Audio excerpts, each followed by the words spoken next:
So News18 has come out with a poll where the poll says that 67.2% of Muslim women support a common law for all Indians for personal matters such as marriage, divorce, adoption and inheritance.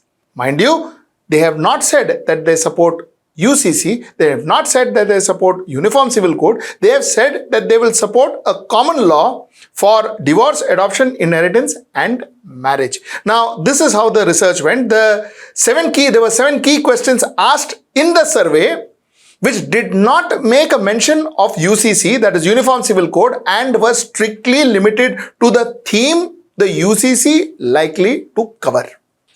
It was just limited to the theme that the UCC is likely to cover, because UCC draft is still not out.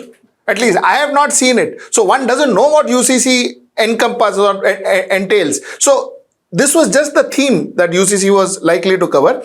There were 8,035 respondents to the survey and were limited to Muslim women across regions, communities, educational and marital status. The survey participation included 18 to 65 plus. So in fact, the gamut was quite huge. 18 to 65 plus. There were wide representation across educational spectrum and literate to postgraduate. So everything was wide. The spectrum was humongously wide. 18 to 65, illiterate to postgraduate. So yeah, I mean, absolutely wide. The 7 questions that were asked were as follows. Do you support a common law for all Indians of personal matters such as marriage, divorce, adoption, inheritance? Question number 1. Question number 2. Do you think Muslim men should have the right to marry up to 4 women? Question number 3. Should all men and all women have equal rights of succession and inheritance of property? Question number 4. Should divorced couple be allowed to remarry without restrictions? Question number 5. Should adoption be allowed regardless of religion? Question number 6. Should all Indians have attained the age of majority to be free to will away the property as they please? Question number 7, the last question. Do you support 21 years as legal age for marriage for all men and women?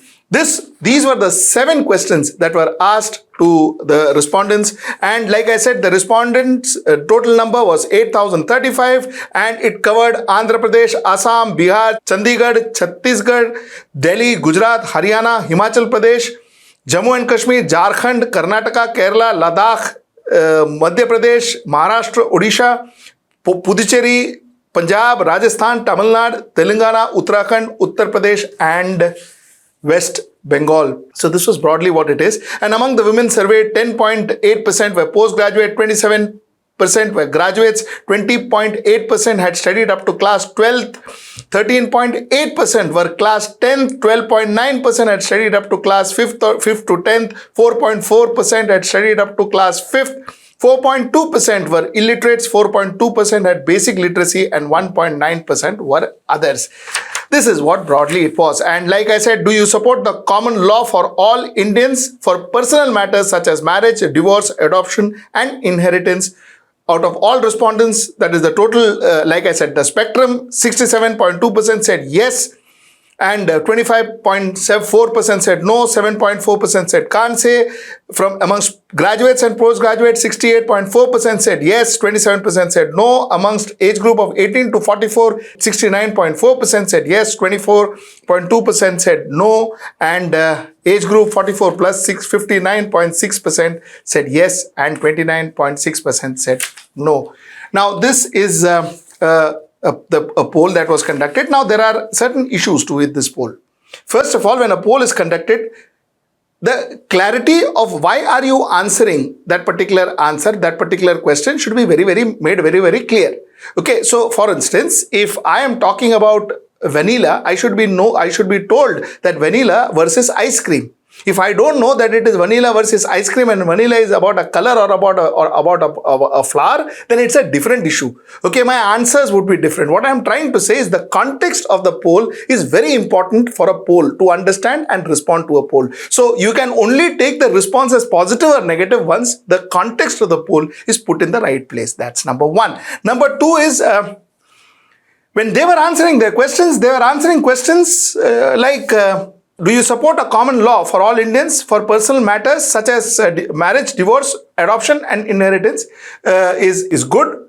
I think the answer to any for any normal person would be yes. It is good. But what the problem is, these people, when you are saying that the common law for any religion, when you're saying that, when you're asking them that there should be common law for all Indians, you should also say that what that common law is going to be.